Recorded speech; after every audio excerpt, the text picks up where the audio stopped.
कीर्तनाचा कार्यक्रम असेल, भारुडाचा कार्यक्रम असेल, तमाशाचा कार्यक्रम असेल, पण यात्रेची सांगता करत असताना कुस्तीची मैदान ही संकल्पना घालून दिली राष्ट्रीय संत आणि दृष्टीय संत रामदास स्वामींनी।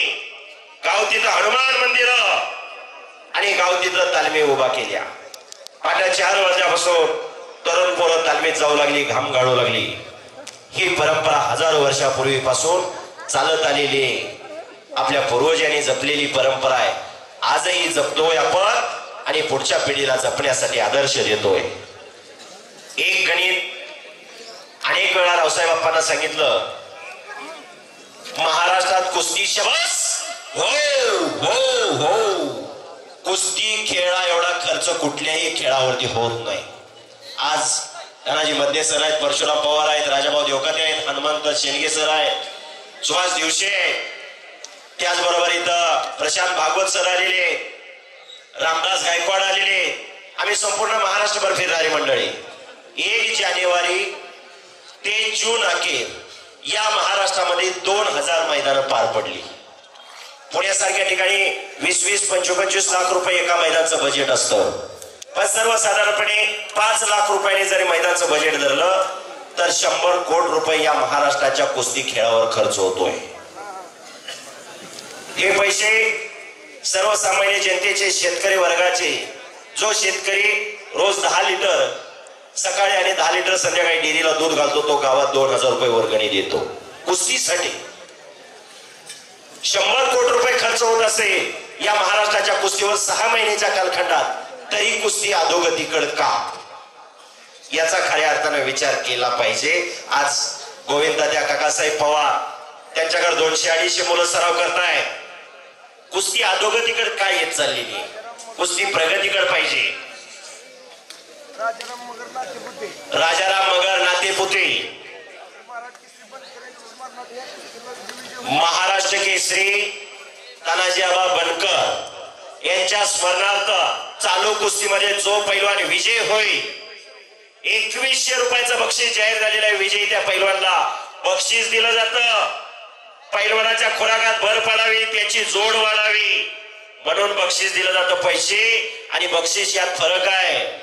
पुरुषार्थ आणि मर्दुमकी गाजवल्यावर जो पैसा मिळतो त्याला बक्षीस म्हणतात।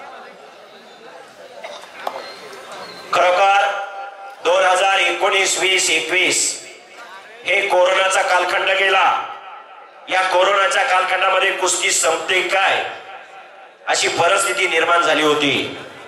वरच्या जोडीतले पैलवान बास करून गेले, 2004 हात झालं, पण जे पैलवान राहिले त्या पैलवानला चांगले दिवस आले। खरोखर कुस्ती सोडवली जाणार नाही। हर्षवर्धन, प्रकाश दोन्ही पैलवान नोंद घ्या। तालमीत गेल्यानंतर कोण किती मोठा पैलवान होईल, कोणाची किती मोठी जोड होईल, कोण महाराष्ट्र केसरी होईल, कोण हिंद केसरी होईल, कोण ऑलिम्पिकचं पदक आणेल, कोण राष्ट्रकुलचं पदक आणेल, कोणाची 1000-500 रुपयाची जोड होईल, ज्याच्या त्याच्या प्रारब्धाचा भाग।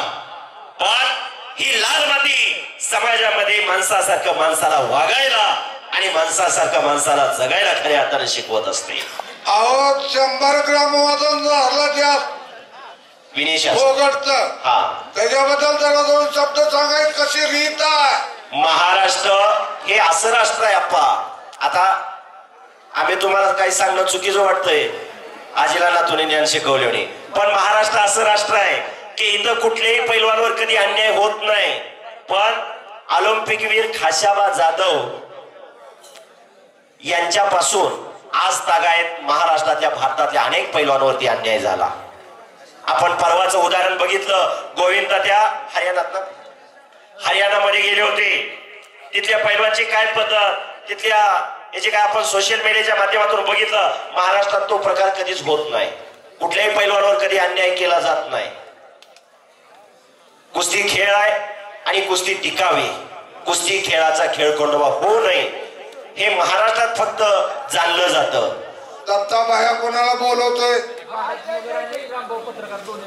भारत मगर आणि रामभाऊ पत्रकार दोन्ही पत्रकार आहेत। आपण आखाड्यात या। 1 नंबरचे पैलवान माऊली कोकाटे महेंद्र गायकवाड ताबडतोब आत या। लगेच कुस्ती लावली जाईल. चला महेंद्र माऊली, आमचा आवाज तुमच्यापर्यंत आलेला आहे आणि इथं चॅनल वाले हजर आहे. मुंबईचे शीर्षेकर आहेत, श्रीनिवास कदम आहेत, वारसा महाराष्ट्राचा आहे. तिकडं व्यासपीठावरती कुस्ती मधले विधी आहे.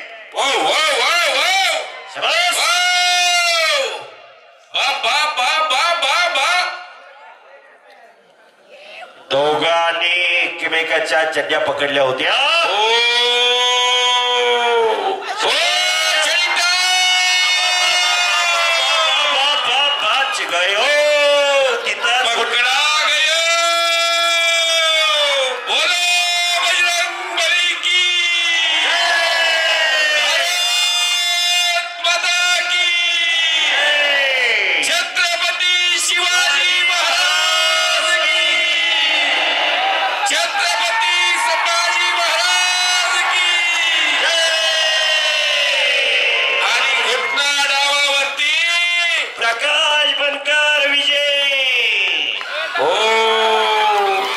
तालुक्याचा सुपुत्र